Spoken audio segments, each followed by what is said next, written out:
Timirandhasya Jnananjanashalakaya Chakshurunmilitam Yena Tasmai Shri Gurave Namaha. Shri Chaitanya Manobhishtam Sthapitam Yena Bhutale Swayam Rupa Kadamahyam Dadati Svapadantikam Vandeham Shri Guru Shri Yutapadakamalam Shri Gurun Vaishnavamscha Shri Rupam Sagrajatam Sahagana Raghunathanvitam Tam Sajivam Sadvaitam Savadhutam Parijana Sahitam Krishna Chaitanya Devam Shri Radha Krishna Padang Sahagana Lalita Shri Vishakhanvitamscha Nama Om Vishnu Padaya Krishna Presthaya Bhutale Srimate Bhakti Vedanta Swamin Niti Namine Namaste Saraswate Deve Gauravani Pracharine Nirvishesha Shunyavadi Paschatya Deshatarine Vansha Kalpatarubhyascha Kripa Sindhubhya Evacha Patitanam Pavanebhyo Vaishnavebhyo Namo Namaha. Jai Shri Krishna Chaitanya Prabhu Nityananda Shri Advaita Gadadhara Shivasadi Gaur Bhakta Vrinda Hare Krishna Krishna Krishna Hare Hare Hare Rama Rama Rama Hare Hare. Hare Krishna.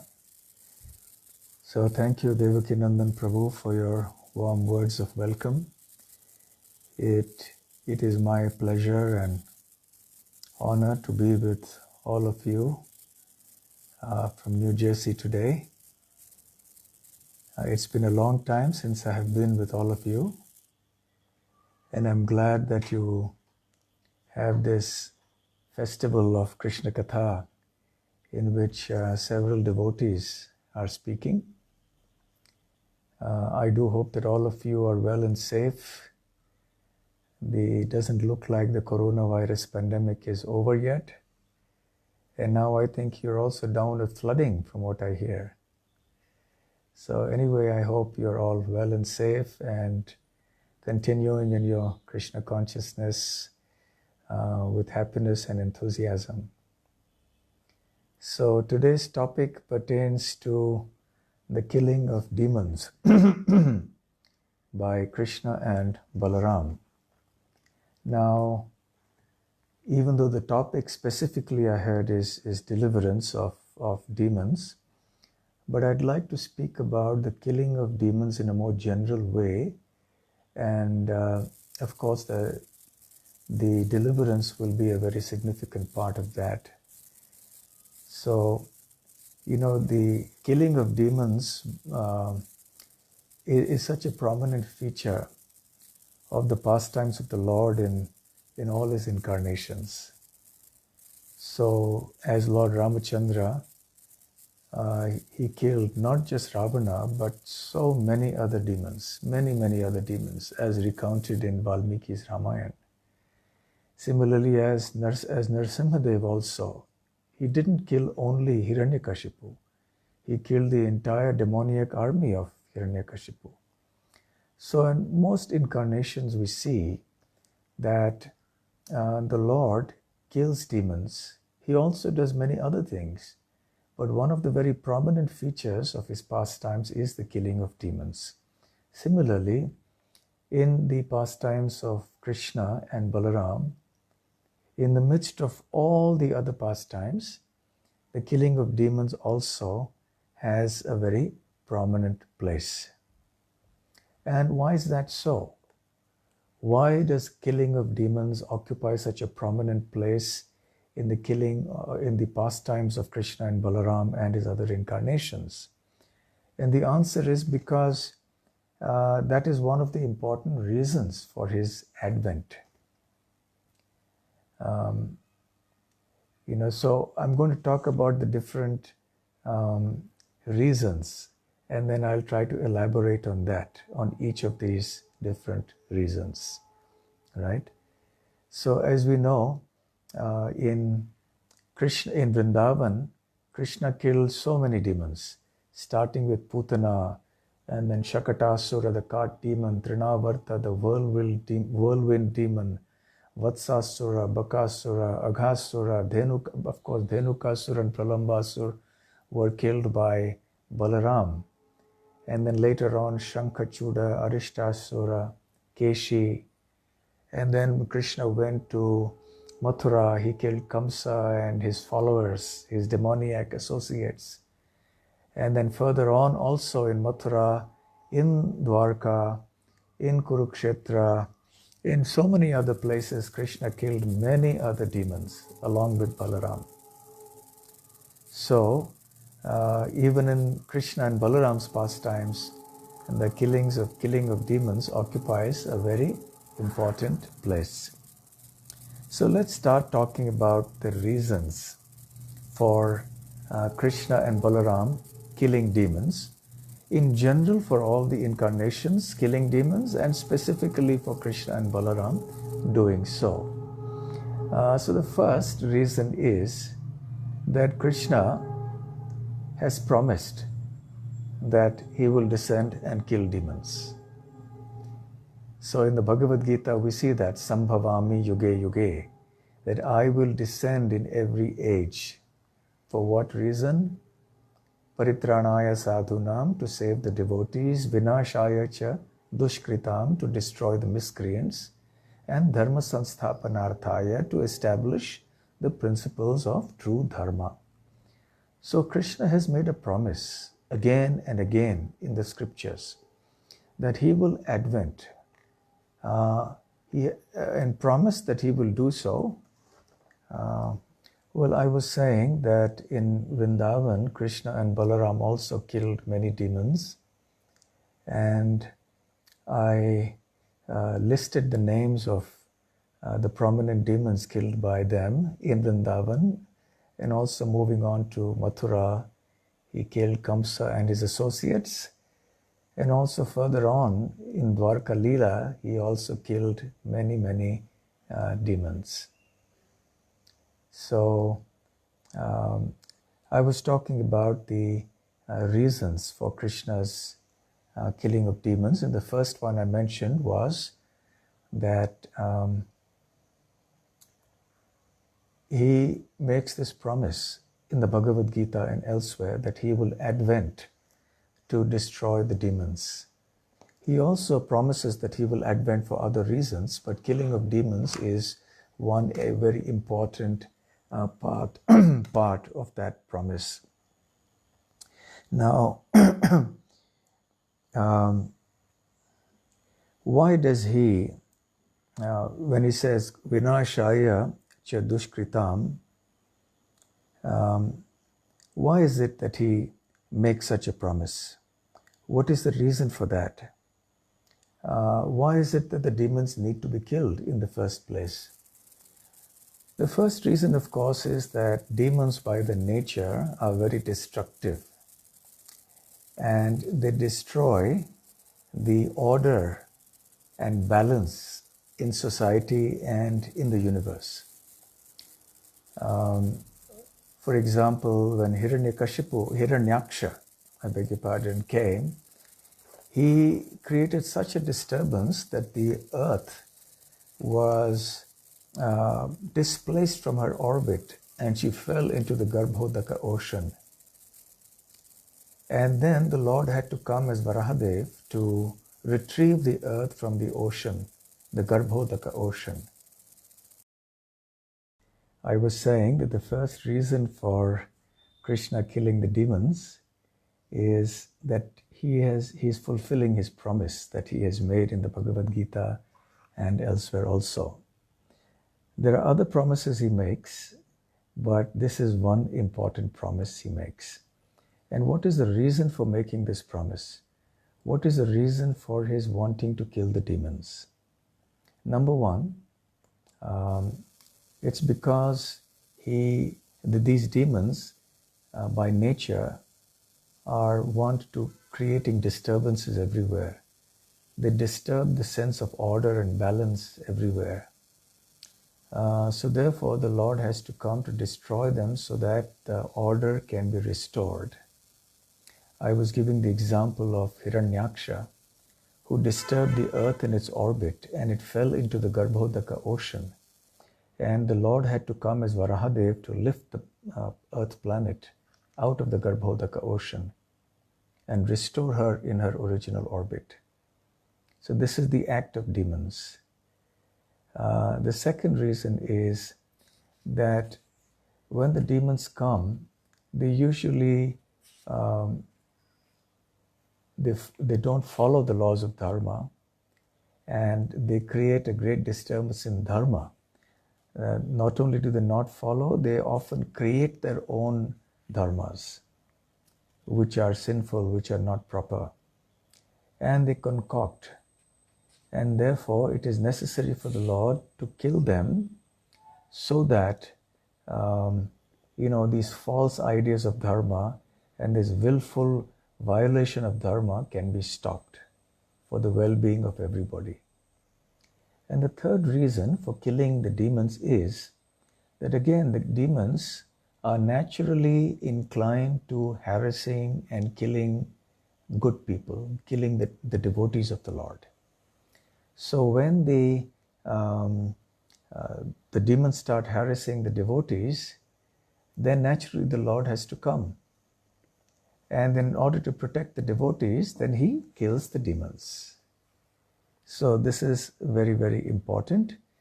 Now, of course, protecting the devotees is actually more important than killing the demons. But because it is the demons who are harassing the devotees, so therefore Krishna comes and he kills the demons. So this is a very important part or reason for Krishna's killing demons. Even Queen Kunti in her prayers says, Vadhaya cha surat visham, that, oh Krishna, some people say that one of the reasons for your advent is to kill demons. In the Nectar of Devotion, Srila Rupa Goswami mentions that Krishna would kill demons daily in Vrindavan. And Srila Prabhupada in one place mentions that he would kill 2 or 3 demons every day before lunch. So there were that many demons. But it's only the prominent demons who are mentioned by Shukadev Goswami. So the list of demons that I mentioned from the Srimad Bhagavatam, like Putana, Shakatasura, Trinavarta, Aghasur, Bakasur, etc., are just the prominent ones. Otherwise, there are so many other demons that Krishna and Balaram killed. And another important aspect to note here is that when we speak of killing of demons, it also implies that Krishna destroys any demoniac mentality that may arise, even amongst those who may not be officially classified as demons. If there is any antagonistic mentality that develops, for example, during Govardhan Leela, an antagonistic mentality developed in Indra's heart. So Krishna had to subdue that. So in this way, the pastimes of Krishna in killing demons in Vrindavan are especially sweet. The potency that is required to kill demons is not really that great when you compare the required potency with Krishna's unlimited potency. So in the Srimad Bhagavatam, Srila Prabhupada mentions in the purports that Krishna is like a covered flames of fire. So when a fire is covered, you can't really understand its true illuminative power. Sometimes a few sparks of that fire may escape the covering and may happen to fall on a dry stack of grass. And then that stack of grass immediately catches fire. Once the fire is kindled, it then grows very rapidly and burns up everything. So all it needs is a spark of that fire. So Krishna is like the entire fire. The potency of Krishna is like that huge unlimited fire. And the power that he utilizes to kill the demons is just one tiny spark of that fire. So we can understand that Krishna's killing of demons is merely an exhibition of a very, very tiny fraction of his powers. So And for Krishna, it doesn't make a difference whether he is exhibiting his childhood pastimes or whether he is in his full so-called maturity of life. At every stage, because Krishna remains the Supreme Personality of Godhead, the all-powerful Supreme Lord, so he's as powerful when he's 1 day old or 6 days old when he killed Putana, as he was on the battlefield of Kurukshetra, or when he was at any other point of time.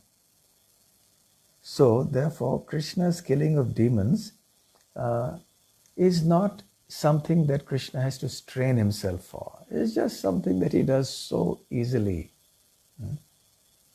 Another interesting fact about the killing of demons that is mentioned in Krishna book by Srila Prabhupada is that Krishna, being the Supreme Personality of Godhead, actually has no business in killing demons to diminish the overload of sinful activities on the earth. I mentioned earlier that the demons do three main things which cause a disturbance. They create a disturbance in the order of the universe, they disturb and harass the devotees, and they also destroy dharma and concoct their own dharmas. So as far as doing these things is concerned, it is not Krishna's business to do that. It is Vishnu's business to do that. Vishnu is an expansion of Krishna. By Vishnu, I mean all the other avatars or the expansions of Krishna. And Srila Prabhupada continues to mention therein, in the Krishna book, that Krishna, being the Supreme Personality of Godhead, includes within himself every single one of his expansions. And Krishna has unlimited expansions. Some expansions are the direct expansions which are called Ansha. And there are many other expansions that are expansions of the expansions, of the expansions of the expansions, and so on. They are called Kala. So the Ansha and the Kala. So all the Amshas and the Kalas, the plenary portions and the portions of the plenary portions of Krishna, they all eternally reside within Krishna who is in Vrindavan. So when Krishna descends in Vrindavan, then when the demons have to be killed, it is the Vishnu portion of Krishna, the Vishnu who is residing within Krishna, who actually kills the demons. Krishna is too busy enjoying his other blissful pastimes. So Krishna manifests the Vishnu form from within, and it is a Vishnu potency actually that kills the demons. Because when it comes to dealing with the material world, whether it's the creation, the maintenance, etc., it is the Vishnu forms of the Lord who do the needful. So this is an interesting and important point to be noted in this connection. Also, because Krishna has all these other, or the killing of the demons have these three purposes, we should know that actually killing of demons is not the main purpose of Krishna's descent. The main purpose of Krishna's descent, as we have seen, is something else, which I will come to in a moment. I made a brief reference to it earlier, that he protects the devotees. It is more important for Krishna to protect the devotees than to kill the demons. So therefore, the killing of demons is called an anusangika karma. Anusangika means a secondary thing, a secondary act.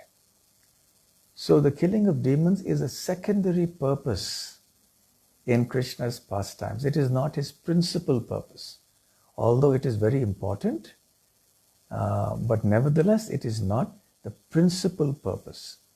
So what is the real purpose then? We mentioned about protecting the devotees, but let's consider this very interesting point that is made by Srila Prabhupada in one of his purports. He says, with reference to the verse Paritranaya Sadhunam, which I just referred to earlier, that when it comes to killing the demons, material nature can do the needful.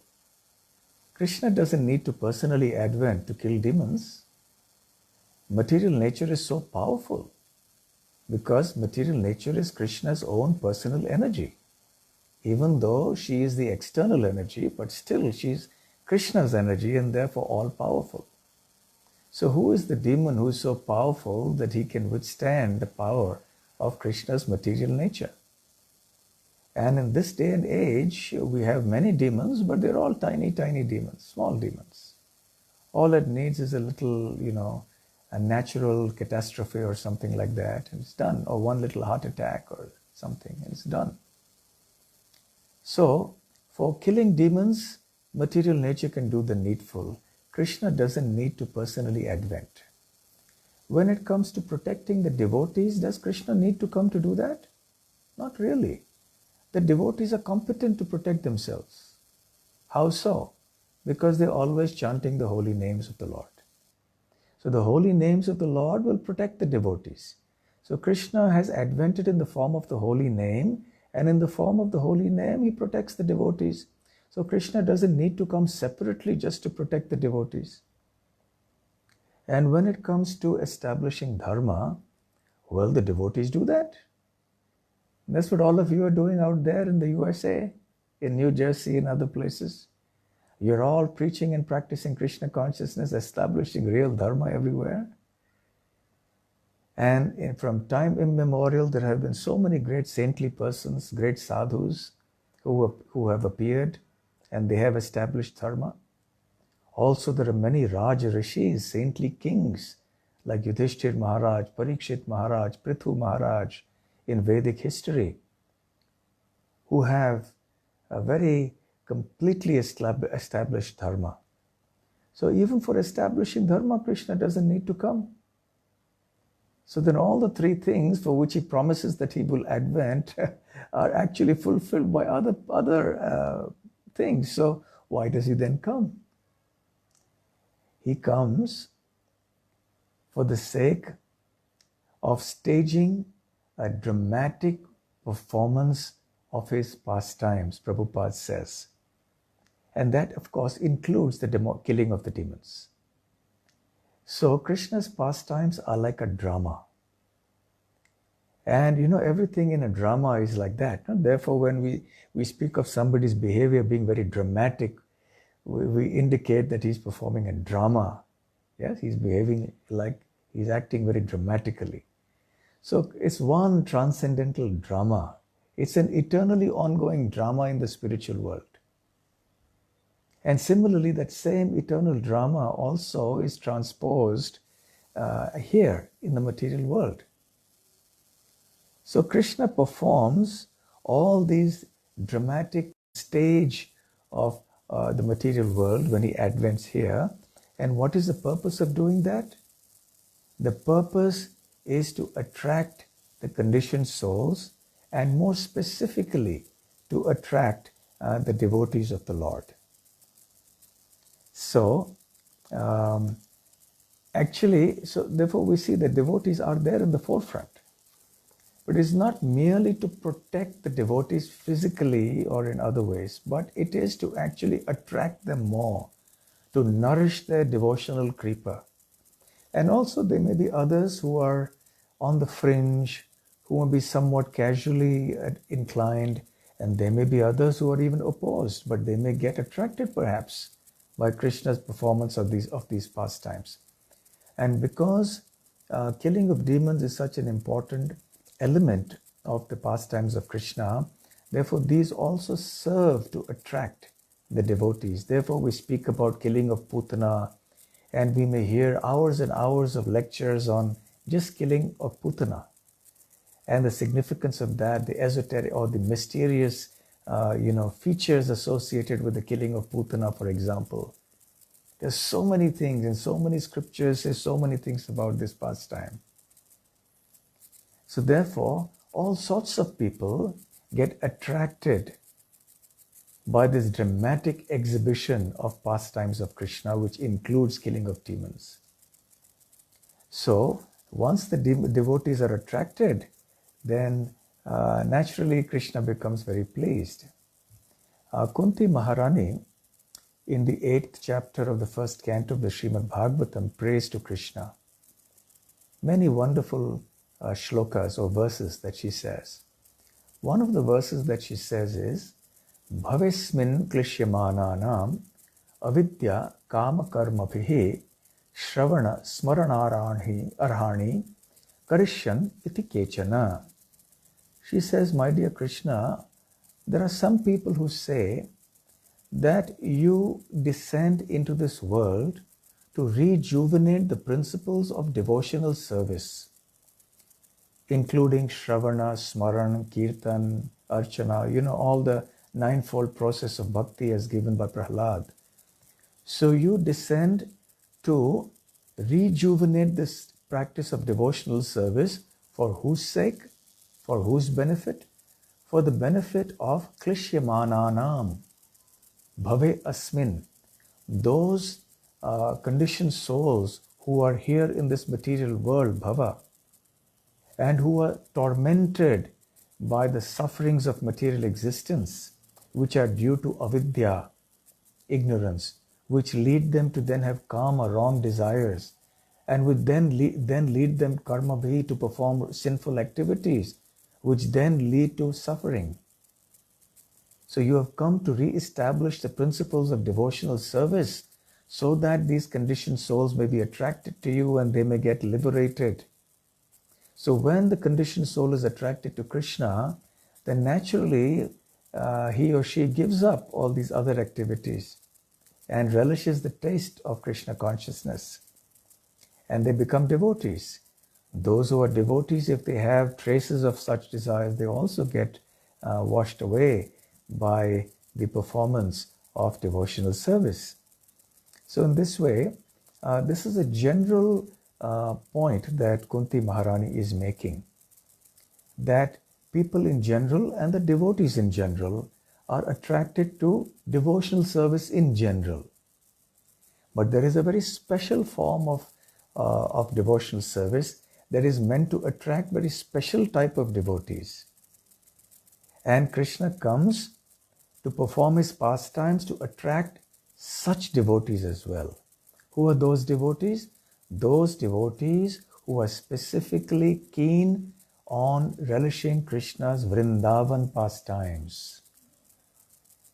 Therefore, Shukadev Goswami says in the 10th canto of the Srimad Bhagavatam, Anugrahaya bhaktanam manusham dehamastitaha bhajate tadrishihi krida yah shrutva tatparo bhavet. He says that the Lord descends to give his mercy, anugraha, upon the devotees, the bhaktas. And for that purpose he descends amongst the human species, appearing just like another human, manusham deham astitaha. And bhajate tadrishihi krida. Krida means the pastimes. So he enjoys and performs such activities or pastimes, yaha shrutva, by whoever hears that, by hearing which, tatparo bhavet, one becomes very dedicated and devoted to Krishna. So the reference here is specifically to the pastimes of Krishna in Vrindavan, especially the Rasa Leela. Because this verse appears in that context, in the Rasa Panchabdhyaya, in the 5 chapters that deal with Rasa Leela. But of course, one could slightly broaden the import of this verse to include also other pastimes in Vrindavan, which include the killing of the demons. So therefore, the real purpose of Krishna's killing of demons is to actually give pleasure to the devotees and to attract them to him. And when Krishna's devotees hear of the pastimes of him killing Aghasura, Bakasura, they are struck with wonder. It increases the love for Krishna that the devotees have in their hearts.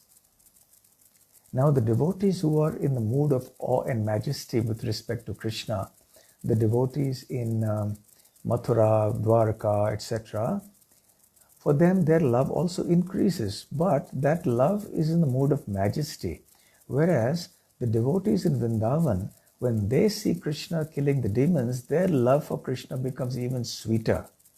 the sense of majesty and awe and reverence of Krishna does not become a hindrance. Rather, it is an embellishment that only adds to the sweetness of the pastimes. So therefore, the purport or the essence of the second reason that I'm mentioning here is Krishna kills demons. He descends to kill demons to attract the conditioned souls and the devotees in general, and specifically to also attract devotees who are in the mood of Vrindavan. And that goes for Balaram as well.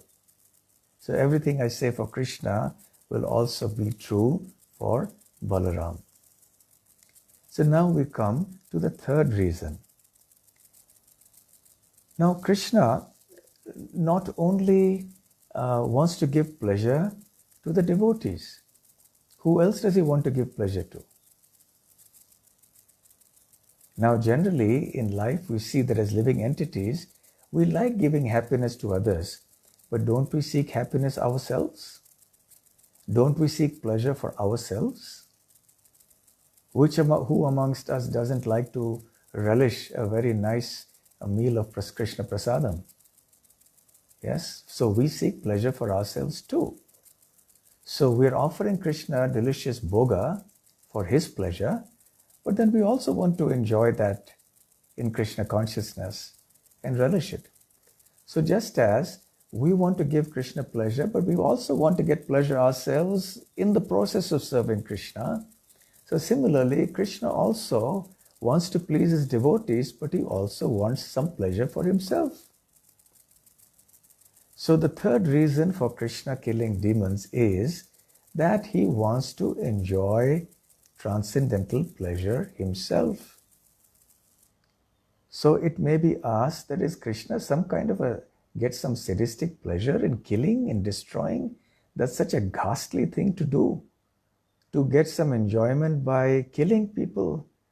What kind of pleasure is that?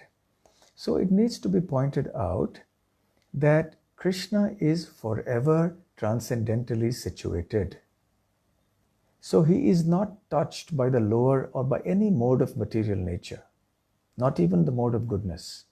He exists in the transcendental goodness, Vishuddha Sattva. Generally, when people kill in this world, it is out of ignorance or passion. The modes of ignorance and passion. We may ascribe similar motives to Krishna because externally it appears to be the same. For example, if someone were to kill another person and tear open his chest, and then pull out the intestines and garland himself with the intestines, we'll say that is ghastly because that is very much in the mode of ignorance. And that is precisely what Narasimhadev does with Hiranyakashipu. But is Lord Narasimhadev's act of killing Hiranyakashipu and then garlanding himself with the intestines of Hiranyakashipu a tamasic act in the mode of ignorance? No. It is forever transcendental. Similarly, when somebody dances with many other ladies at the same time, it's an act in the mode of good, in the passion. So when Krishna performs a Rasa Leela with so many gopis, is that in the mode of passion? No, it isn't, even though it externally may appear to be so. So Krishna is always transcendentally situated, and so are the gopis. So therefore that pastime, the Rasa Leela, is forever transcendental in nature. Krishna or the gopis, neither of them are touched by the mode of passion of the material world. Similarly, when somebody sits down for studies, it's a mode of goodness. So Krishna and Balaram went to Avanti to study under Sandipani Muni. So then were they under the influence of the mode of goodness? No. They were transcendental. So similarly, the killing of demons by Krishna is always transcendental. It is never tainted by even the slightest bit influence of the modes of material nature. And because he's untainted by material nature, he doesn't have the motivations that drive people to do ghastly activities in the material world. So there are some serial killers, for example, who are psychologically disturbed. They may get some perverse pleasure out of serial killing and so on. But Krishna is not like that. So his pleasure is completely transcendental. And Srila Prabhupada explains that the killing of demons are like pleasure excursions for Krishna. So this is a beautiful phrase Prabhupada has used, pleasure excursion. An excursion is like, you go out somewhere for a picnic or something like that. So the killing of demons is like a pleasure excursion for Krishna. And specifically, Srila Prabhupada explains that he wants to relish the fighting spirit. You see, all of us, we sometimes like to fight. Now, let's be honest to ourselves. We all do. Sometimes. We may like to quarrel with somebody. We may like to fight. We may not like to come to blows. I mean, that's another thing. But we do like to fight with others sometimes. Even as children, even if in adulthood somehow or other we have controlled ourselves. But in childhood, we must have fought a lot with other children, with our parents, and so on. So Prabhupada says, where does that nature come from? That nature to fight.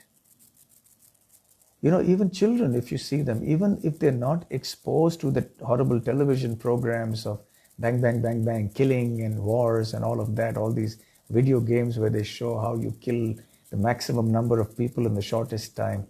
Nowadays, that is only aggravated. But even earlier, the children would play among other games where they will kill the bad person. And so even little children have this conception of fighting. So where is that coming from?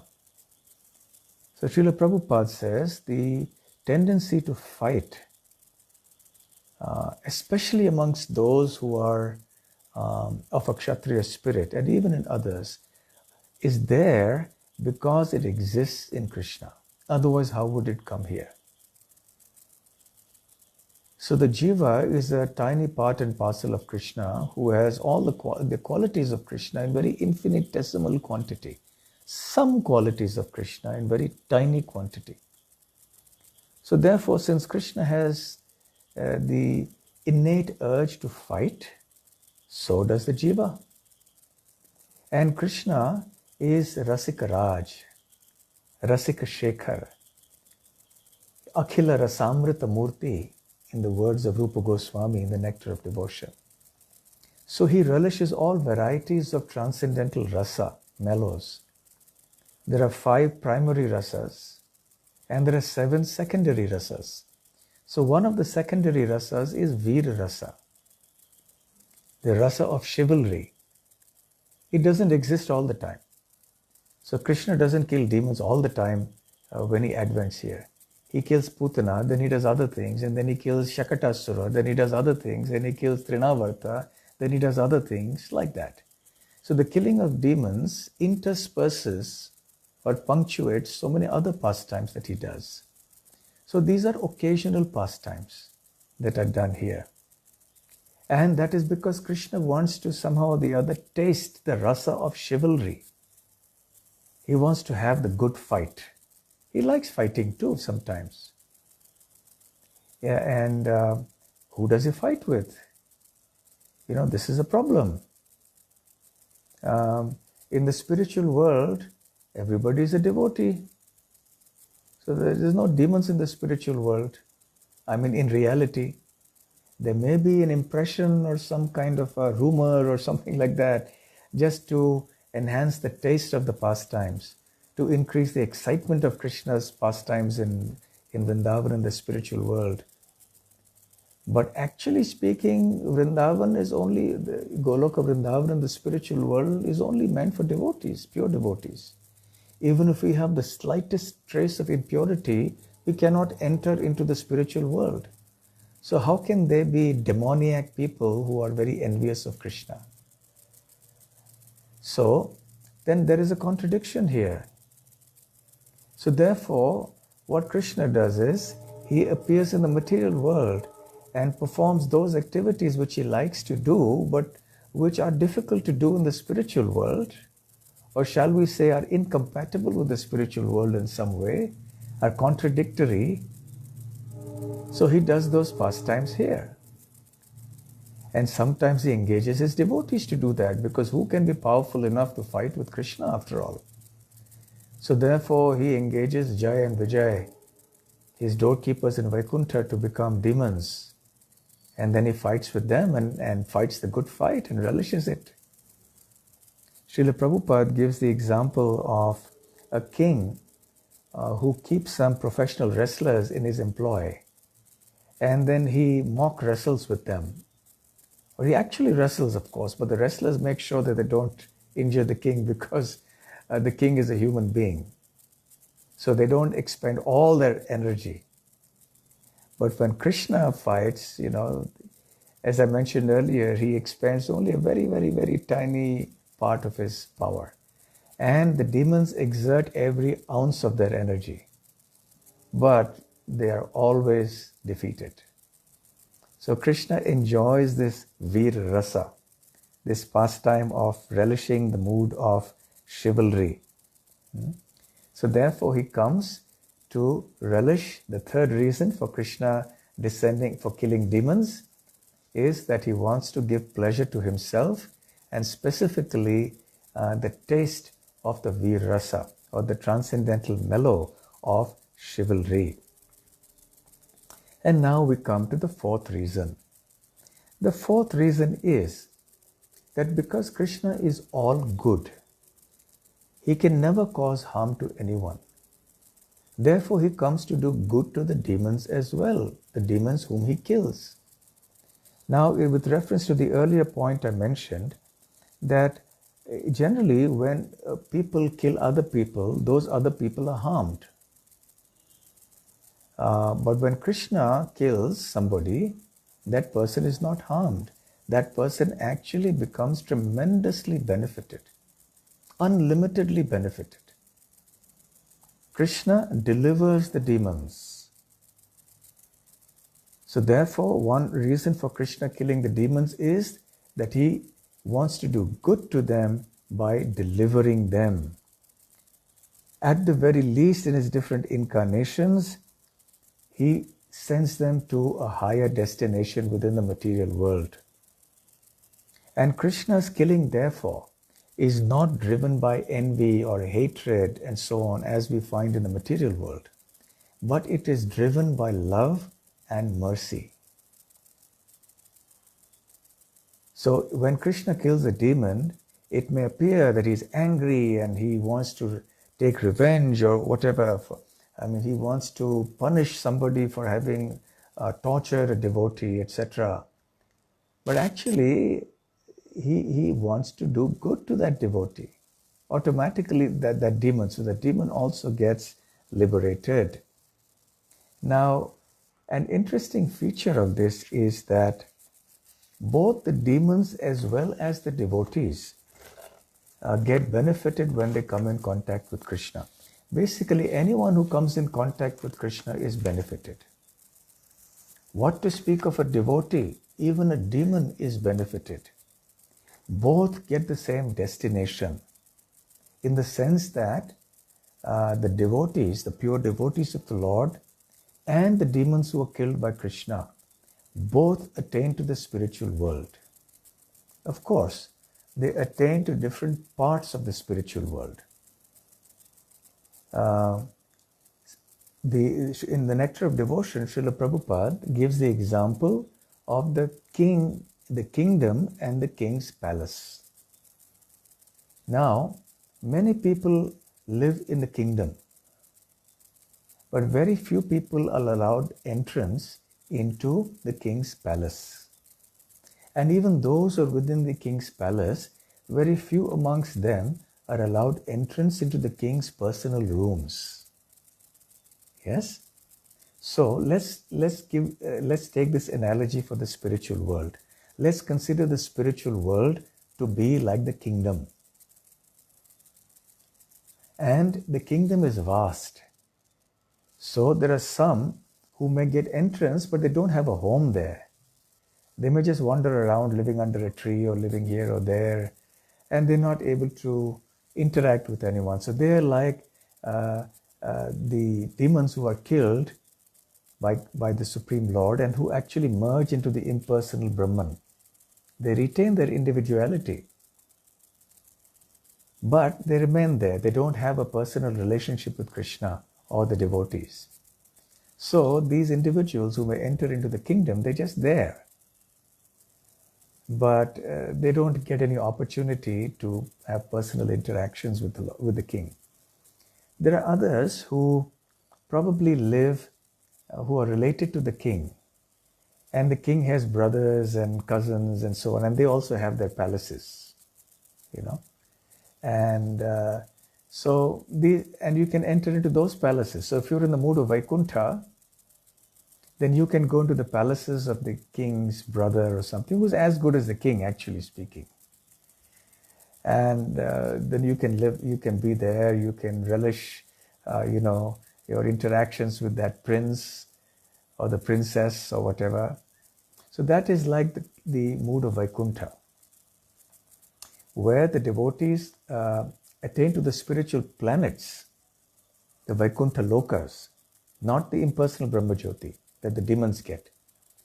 But they get to associate with the form of the Lord who is who rather draws reverence and majesty. There is a sense of majesty and awe and reverence about him. So the devotees of the Lord in the Vaikuntha lokas, they cannot get very intimate with the Lord. They maintain some distance, although they are pure devotees. And there is a lot of happiness there. There's a lot of taste there. But still there is some restriction, because there is always that conception that this is the king. He is the Lord. So some distance there. So that is like in other places, in all the Vaikuntha lokas. And then you come to the king's palace, which is like Krishna Loka. And Krishna Loka has, Dwarka, it has Mathura, and it has Vrindavan. So you may come to a certain part of the king's palace, which is where the public can come, like the king's court. Many ministers are there, many people come in to make petitions and all that. So Dwarka and Mathura are like that. You get to see the king, you get to interact with him, and you are inside the king's personal palace, but in that section of the palace where there is still some formality. Because the king is still in that courtroom there. And those devotees who are in the mood of Vrindavan are like those who enter into the king's inner chambers. Maybe his parents and those who serve him as elders and the friends of the king. If the king is a child, if the king is young, then his friends will come in and his queens will come in and so on. And those who serve the queens and those who serve the king personally will also be there. That's like Vrindavan. So in this way, although the demons and devotees all are destined, demons killed by Krishna, are all destined for the spiritual world, but within the spiritual world, they have different destination. So when we speak of the deliverance of the demons, we must see that there is a distinction to be made between the specific destinations that they attain and the destinations that the devotees attain. And as we have seen, even amongst the devotees, there is a distinction between the destinations they attain. In the courtrooms, in the inner chambers, and so on. And even in the inner chambers, there are those who are more intimate, like the gopis for Krishna, and then the Nandi and Maharaj and Yashoda for Krishna. Yes, then the cowherd boys, then the servants of Krishna, all at differing degrees of intimacy to Krishna. So in this way, we have an analogy that's a very beautiful analogy of the king, of the kingdom, the king's palace, the king, and so on. So what place do the demons have? The demons can at the most get to the impersonal Brahmajyoti. Yes? Now, I'll come to Vrindavan a little later, the demons that Krishna kills in Vrindavan. But generally, the demons that Krishna kills, they attain the impersonal Brahmajyoti. So they are also delivered. This is an important point. Now, another aspect of the deliverance of the demons is when we distinguish Krishna from his Vishnu form. Krishna killing the demons and Vishnu killing the demons. Is there a difference? Yes, there is a difference. You see, in the Chaitanya Charitamrita and also in the Nectar of Devotion, we read about Krishna's having 64 transcendental qualities in completeness and perfection. Of these 64 qualities, Lord Vishnu or Lord Narayan has 60. These 60 exist in completeness and perfection in Lord Narayan also. However, not to the same degree of sweetness as Krishna. And amongst these 60 qualities, there are 5 qualities which do not exist even in great personalities like Lord Shiva or Lord Brahma. So one of these extra 5 qualities that Lord Narayan has, which even Lord Shiva does not have, is Hatari Gatidayakaha. Hatari, Hatta means to kill, Ari means enemy. Gati means a higher destination. Dayakaha means one who gives. So Lord Vishnu or Lord Narayan is one who gives a higher destination to the demons he kills. Now naturally, because Lord Narayan's, the qualities of Lord Narayan are also included within Krishna, therefore when Krishna kills the demon, he also gives them a higher destination. But what is the difference between the higher destination that Krishna gives after killing the demons and when Vishnu kills, or any other form or expansion of Krishna, like Narasimhadev or Ram or so on? An insignificant difference. It is only when Krishna kills the demons that they actually get liberated. When the other forms of the Lord kill the demons, then they get a higher destination, not necessarily liberation. And Srila Prabhupada has given some nice purports and all that with this regard, but we don't have the time to discuss all that. But suffice it to say here that Srila Vishwanath Chakravarti Thakur, and he's also cited by Srila Prabhupada, he gives the examples of some demons who were killed by the avatars of Krishna, but they did not attain liberation. The first name that comes to mind is Kalanemi. Kalanemi was a demon who was killed by Vishnu, and he took birth again as Kamsa. So he was reborn, even though he was killed by Vishnu. Similarly, Hiranyaksha, Hiranyakashipu were killed by Varahadeva and Narasimhadev respectively. They took birth again. They appeared in Treta Yuga, Ravana and Kumbhakarna. They were killed by Raman and Lakshman, by Lord Ramachandra, but they did not attain liberation. They were reborn as Shishupala and Dantavakra. But when Krishna killed Shishupala and Dantavakra, they were delivered. So there are numerous examples like this that are given. So this is a very important point, that it is only Krishna who can give liberation to the demons he kills. Other avatars give them a higher destination at the most. They may give them Swargaloka, they may give them some other higher planet, etc. So even the liberation of merging into the impersonal Brahman can be given only by Krishna. And then again, when it is Krishna who kills the demons, there is a distinction. When Krishna kills in Vrindavan, then he may give some of them access to Vrindavan. Like when he killed Putana, she got the destination that is of a nurse, similar to that of a mother, not exactly, but similar to that of a mother. And she entered a realm of Goloka Vrindavan that is predominated by some degree of majesty and awe. Not Dwarka, but a portion of Goloka. Otherwise, Goloka is predominated by the sweet mood of service. But that part of Goloka which has some aspect of awe, Putana became a nurse in that part, but she got Goloka Vrindavan. Similarly, Kamsa too, many of these demons who were killed by Krishna attained Sarupya Mukti or something like that. They got higher destinations in Goloka. And in Mathura and Dwarka, they got either Mathura or Dwarka, or they got the Vaikuntha Lokas when they were killed by Krishna.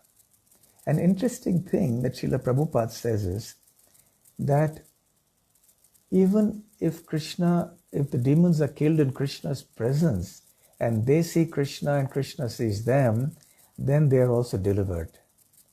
So Krishna used his instruments like Arjuna and Bhima to kill many of the soldiers in the battle of Kurukshetra, and those were also delivered because they were in the presence of Krishna.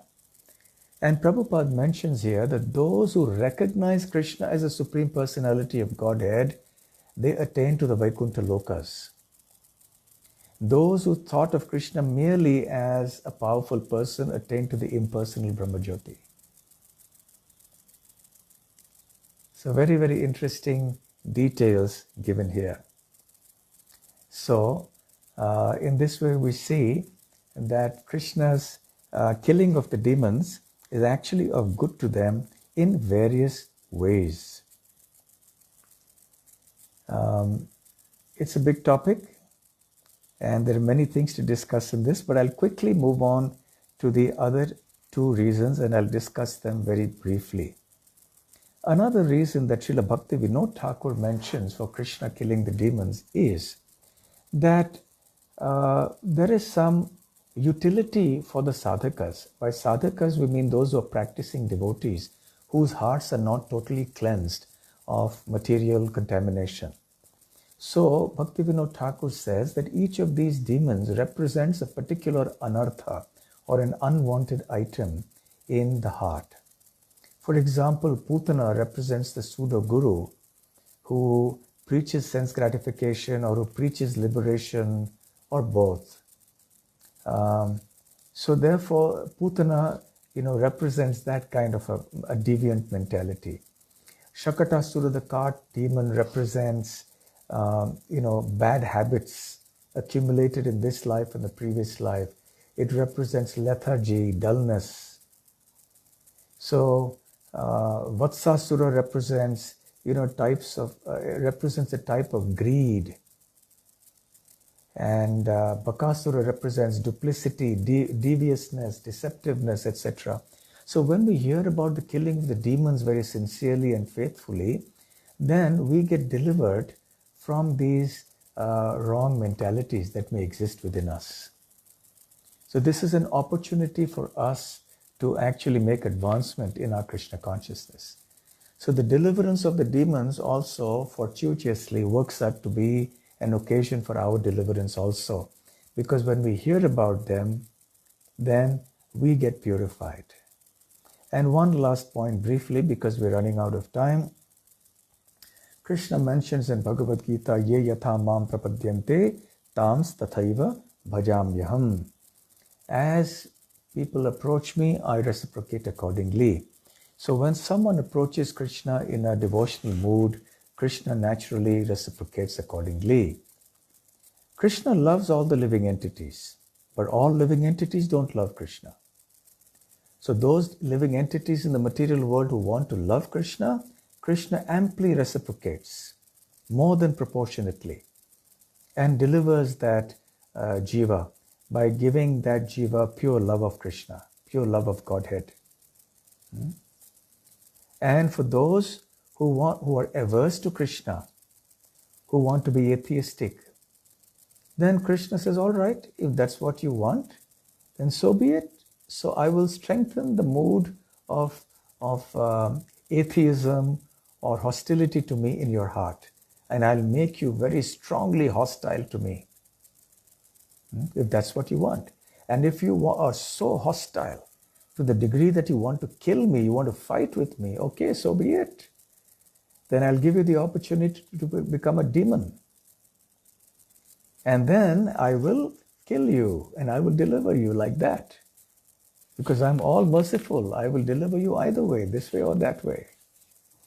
So in this way, Krishna will kill that demon. But of course, one has to be a very, very exceptionally powerful demon, or one's demoniac nature has to be so strong in order to become a demon that's important enough to be killed by Krishna.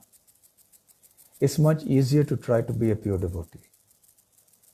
So we don't have to worry about, oh, it sounds easier for us to become a demon killed by Krishna and then we go to the spiritual world. No, it's much easier to become a pure devotee. And also, Parikshit Maharaj asks Shukadev Goswami that it appears that Krishna is being partial to the demigods. Why does he kill the demons and protect the demigods? It sounds like partiality. What does he stand to gain by this? Why does he do something that looks blatantly partial? And Shukadev Goswami mentions to him that Krishna is always transcendentally situated. Partiality exists for those who are within the clutches of the three modes of material nature. And Krishna is driven only by love. And therefore everything that Krishna does is driven by that motive. Actually, it is not Krishna, it is because of the time factor that the demons are killed. When the modes of nature act and react in certain ways, they combine together in certain ways, and the time factor interacts with the three modes and creates circumstances that kill the demons. So it is not Krishna who is to be blamed for that. And anyway, Krishna is not driven by hatred and anger and so on. So Krishna is not being partial. And in any case, because the demons want to be inimical to Krishna, so Krishna says, all right, if you want to be inimical to me, then I will also be inimical to you. So therefore, Krishna cannot be blamed for killing the asuras, for the demons. Yes? So he does so because it is an act of reciprocation with those who want to deal with him in that fashion.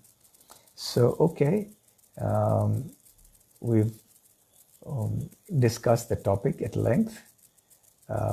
Now I think we'll leave the floor open for questions. Is that okay, Devakinandan Prabhu? I think. Yes, Maharaj. Okay. Thank you so much. There is, Maharaj, one question in the chat by Sarat Bihari Prabhu. How do we make youngsters understand these stories where demons in animal form and they talk? They question, how come these animals talk and stuff? How do we handle this? Well, children read fairy tales all the time where animals talk, animals do everything, right? So it's not unusual. But the difference is that this is not an imaginary fairy tale. That's the only difference. And the idea here is that many of these demons, they have assumed animal forms because they have yogic powers. As described by Shukadev Goswami in the 10th canto of the Bhagavatam, that because they are powerful yogis, so they can assume various forms. So therefore, one demon assumed the form of an ass. He was known as Dhenukasura. They can assume the form at will because they have such yogic powers. So Putana is also described as a Kama Rupini. She could take on any form that she desired. So even though her real form was that she was very ugly, she could appear like a very beautiful young lady that entered into the house of Mother Yashoda. So these demons can assume the form of an ass, or the form of a horse, the form of a bull, yes, a form of a snake, because that's in keeping with their particular mood of that demon. So they are actually demons who have assumed these forms. Okay? Thank you very much, Maharaj. Our dear Kishore Gulal Prabhu has a question. Yes. Go ahead. Yes. Hare Krishna. Hare Krishna Maharaj, Dandot Pranams. Hare Krishna, Yashoda Dula Prabhu. Hare Krishna. So much insight that, we've heard this topic before, but still we got new insights. Thank you. So I had a question. You said, and it's also, I've heard it before, our tendency to fight comes from Krishna. But someone might hear this question or hear this statement and say, well, we see human beings that veer off into extreme cruelty, like, the despots of the world, like the Hitlers and the Stalins and whatever. So should we understand that comes from Krishna too, or is that a misuse of the human being's free will? How do we answer that question? Yes, it's a misapplication of the tendencies that we have. Although we have the same tendencies as Krishna, but because we are conditioned, these tendencies are pervertedly reflected in a way that is harmful to us and to others. Therefore, the first thing to do is to change that perverted tendency, that perverted nature. So when we become favorable to Krishna and then we become his devotees, then those same tendencies can be utilized in a wholesome fashion. They can be utilized in a way that is productive and gainful, and that will help in Krishna consciousness, and that will be for the welfare of the world. So therefore the Kshatriya kings, for example, they were supposed to utilize their fighting propensity to protect dharma, to protect the virtuous and the innocent and the weak, and to destroy the miscreants. But it could well be that some king will misuse his power, like King Vena did, or many other kings even in recent history have done. So then they stand punished by the arrangement of Krishna. So the tendencies have to be utilized properly. The proper utilization or application of those tendencies comes when we become devotees of Krishna. If you're not devotees of Krishna, there will be a very strong tendency to a possibility of us misusing it. Okay? Thank you, Maharaj. Okay. Wonderful. Gail Mataji, your question, please, you can turn your video on also, that will be good. Yeah, this is not so appropriate right now. Thank you, thank you, Maharaj, for class. Yeah, a question that I had also in connection with chivalry Leelas is, how is it that Krishna is able to enjoy fighting with living entities, knowing that he will always win? Interesting. He doesn't know always that he will win. The Yoga Maya, the Leela Shakti is such that it creates excitement. And even the demigods, they're hiding behind the clouds, wringing their hands, and doing the heavenly equivalent of biting their nails, whatever it is they may be doing. Yeah, that, now Hiranyakashipu is becoming very powerful. He is attacking the Lord. So sometimes the Leela Shakti of the Lord covers the Lord so that he can relish the pastimes more. But even when the Lord knows that he is going to win, he still enjoys the good fight. Because there's a lot of fighting that goes on, and he allows that fighting to go on for quite a while. So when Lord Ram, he fights ferociously, because remember, he's in the human form of life. He appears in the human society. So he acts like a human, and he strains himself, like Lord Ram had to strain himself in the battle. Krishna also fights ferociously when he was killing demons like Dantavakra and so on and so forth. Of course, in Kurukshetra, he didn't fight. So Krishna, even when he knows, he just relishes that. Just like when a boxer, a world-class boxer, the champion, gold medalist, and so on, enters into the boxing ring, he may know that he's going to win. But he relishes that prospect. Yeah, I'm going to win. Yes. And he may declare to everybody, I'm the greatest. And I'm going to defeat this person. And the other person says the same thing also. So it's like that. That's the spirit. So Krishna relishes that. Okay? Thank you, Maharaj. If I may, I just had one last question. Yes. Can I go ahead? Yes, please. Yeah, you remember when you were talking about the fact that both Krishna and we, jivas, like to enjoy, Krishna enjoyment to his devotees, but he also likes his own personal enjoyment.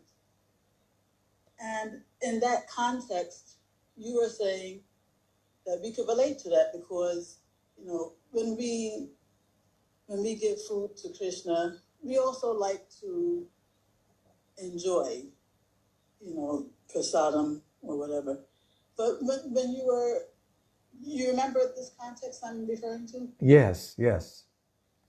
So when you were speaking like this, it was almost sounding a little bit like, in the process of giving Krishna enjoyment, we also like some enjoyment for ourselves. But my understanding is that, I don't know if you were referring to conditioned souls or not, but as far as pure devotees are concerned, my conception is that their enjoyment is exclusively Krishna's enjoyment without any consideration at all for their own personal enjoyment. Even when it comes to enjoying Krishna's remnant, not a hint of personal enjoyment enters into their consciousness. So when you were speaking, I wasn't clear all of a sudden if you would agree with that. Yes, that's a very thoughtful question. I'll talk about two cases. One for practicing devotees like us, and the second for associates of Krishna. For practicing devotees like us, yes, it is definitely an ideal that we aspire to come to the platform where we don't consider our happiness, our pleasure at all. And that's how we define Krishna consciousness, that it is meant exclusively for the service of Krishna. However, practically, isn't it, when we want to eat pizza, we cook and offer to Krishna and then we eat, right? It's not that Krishna has appeared in a dream to us and told us that, look, I want pizza, that will please me very much, so you offer me pizza. Because I want to eat pizza, but I'm doing it in a Krishna conscious way. So I cook a pizza, then I offer to Krishna, but my intention is I want it. I want a pizza. But I'm at least decent enough that before I eat, I make sure Krishna eats it. Right? So realistically speaking, in our daily activities, that is precisely the mentality in the background. So the principle, however, is that tomorrow, if we have to sacrifice that pizza for something else, the devotee is willing to do that. So if we are told that for Krishna's service, you have to give up your pizza, don't take it, the devotee will say, all right, that's fine. So that is where the selfless thing comes in, right? Even at a practical day-to-day level for practicing devotees like us. So we are willing to do many things, sacrificing our own pleasure and our convenience for Krishna's pleasure. So we do that. Yet sometimes, not sometimes, every day, we think of what we want and we just connect it to Krishna and then we do it. Now coming to the eternal associates of Krishna. Yes, like the gopis, the famous story of Krishna having a headache and Krishna saying that only the dust of the feet of my devotees will cure my headache, and everybody refuses. And when Narad Muni goes to the gopis, they give him buckets and buckets of the dust. And despite Narad Muni's warning that, if you give your lotus, the dust of your feet to Krishna's head, you can go to hell. And the gopis are willing for that. They say, even if by our going to hell, Krishna can be relieved of even one moment of the headache, our life will be successful. So that is the topmost platform of utter selflessness. And it is because of this spirit that the gopis are what they are.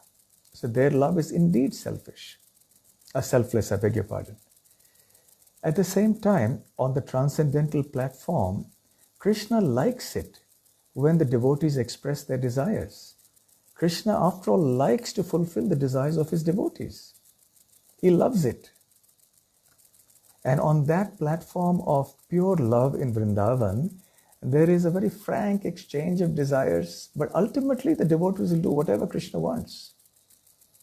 For example, in the killing of Dhenukasura pastime, with the cowherd boys approach Krishna and Balaram and say, Krishna and Balaram, we are very hungry now, and we are smelling these delicious palm fruits, which are in the forest of Talavan, not far from here.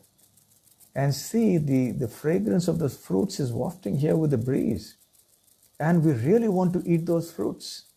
But this demon called Dhenukasura with his associates is guarding that place and not allowing anyone else to eat those fruits.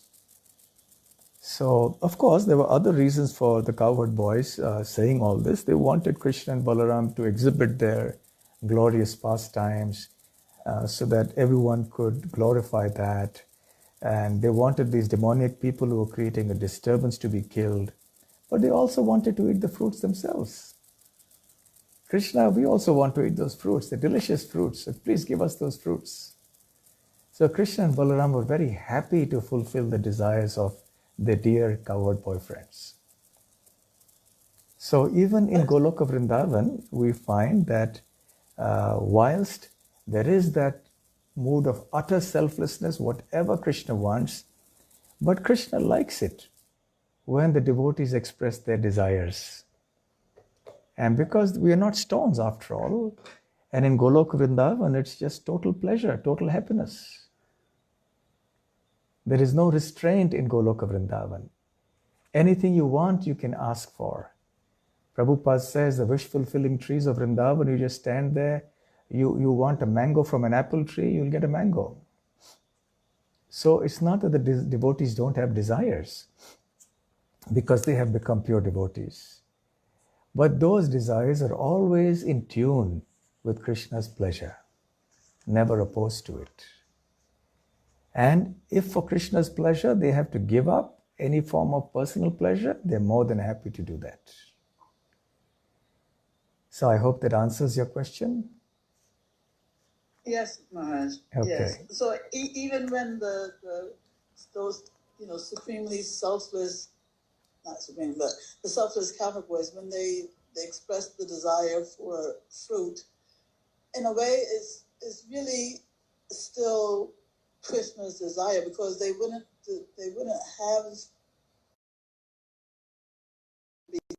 be pleased by their having that desire. So it seems like no matter what the desire, even when it seems like a personal desire, it always comes at the root is always Krishna's pleasure. Well, yes. You see, the living entities, whether they're jivas or ontologically, whether they're in some other category, all have desire. You cannot take away desire from consciousness.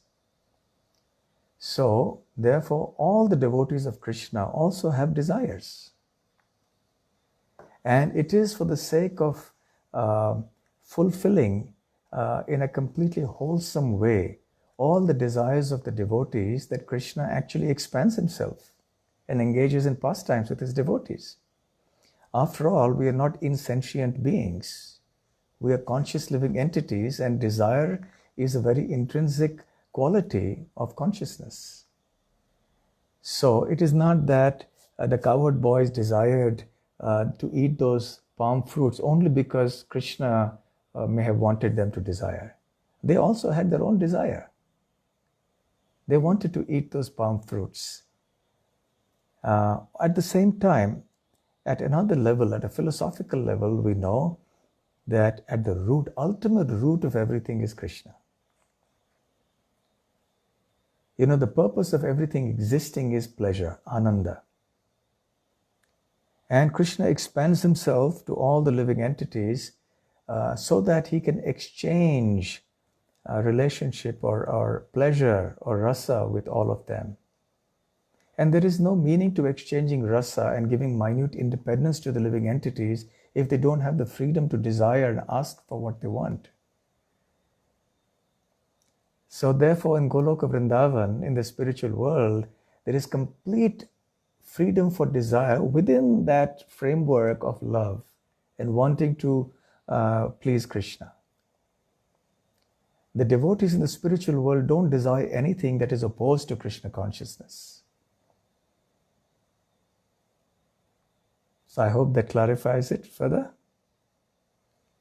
Okay, Maharaj. I mean, I do have to meditate a little bit more to reconcile, the devotees having personal desire with their mood of selflessness. I understand that, they don't have any desire that would conflict with what Krishna desires, but just the fact that they do have their independent desire. Without that desire, there is no meaning to life. There is no meaning to consciousness. Right? Otherwise, we would just be dead matter. Yeah. But the point is that these desires are never displeasing to Krishna. They're never opposed to Krishna consciousness. That's the point. Okay, Maharaj. Okay? Thank you so much. Okay. Hare Krishna. Hare Krishna. Maharaj, one last question, I believe it's in the chat by Dev Smith Prabhu. Hare Krishna Maharaj, how did Jai Vijay again take birth at Jagai Madhai even after Krishna killed them? Did they not get liberated or did they again come out of their free will just to participate in Mahaprabhu's pastime? Yes, good question. The birth of Jagai and Madhai is a special appearance. It's a special appearance. It's not a routine thing.